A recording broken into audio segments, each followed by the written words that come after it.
महोदय, जो यह बजट प्रस्तुत हुआ है वह देश का एक ऐसा नया चित्र उपस्थित करता है जो चित्र उम्मीद का है, आशा का है, सफलता का है।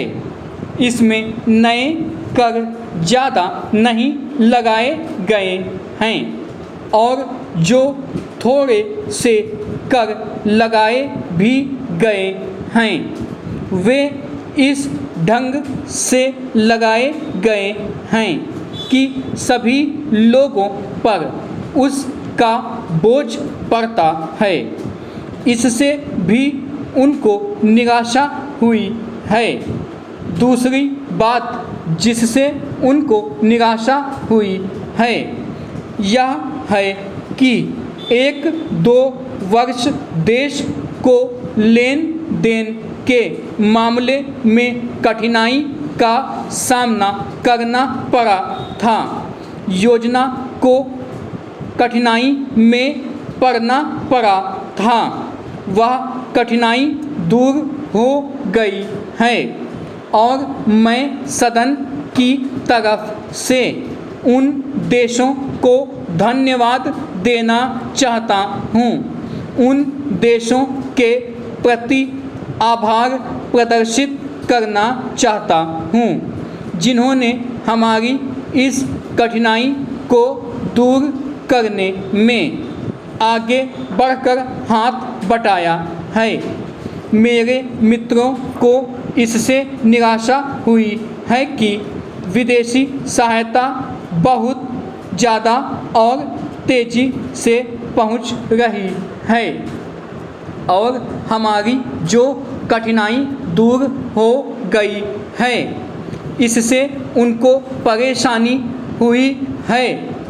कम्युनिस्ट इसलिए भी परेशान हैं कि पिछले 1-2 वर्षों में देश की पैदावार बहुमुखी ढंग से बढ़ी है, औद्योगिक पैदावार बढ़ी है। यह उनके लिए निराशा का कारण बना है।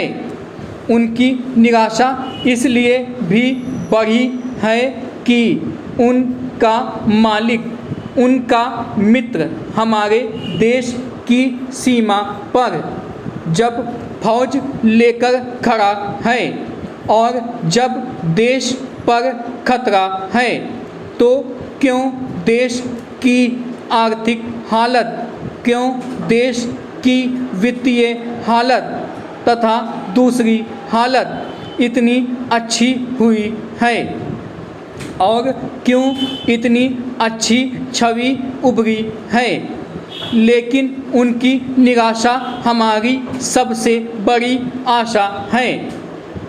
उनकी असफलता हमारी सबसे बड़ी सफलता है और मैं समझता हूँ कि उनके भाषण हमारे वित्त मंत्री महोदय के लिए सबसे बड़े बधाई के भाषण हैं।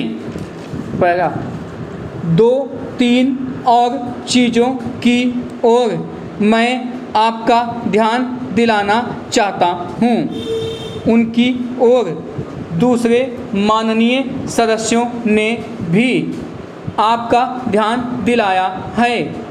हमारी सरकार का ध्यान भी उस ओर गया है, लेकिन मैं समझता हूँ कि उन पर और अधिक ध्यान देने की आवश्यकता है। पहली बात तो यह है कि जब चीज़ों की पैदावार बढ़ रही है, जब देश उन्नति की तरफ जा रहा है, तब भी देश में कीमतें बढ़ रही हैं।